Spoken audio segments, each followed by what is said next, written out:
Gerakan Arah Baru Chapter Gorontalo.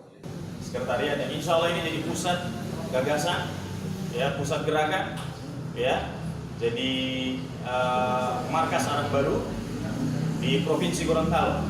Setelah itu nanti dari sini kita akan memulai, ya, perluasan ekspansi gerakan itu sampai ke seantero penjuru Provinsi Gorontalo.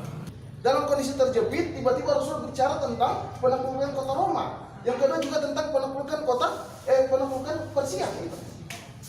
Ini luar biasa. Makanya kemudian ketika Garbi membawa sebuah cita-cita atau visi besar menjadi kekuatan kelima terbesar di dunia, saya juga tidak merasa bahwa ini adalah sesuatu yang tidak mungkin. Insya Allah bisa terwujud.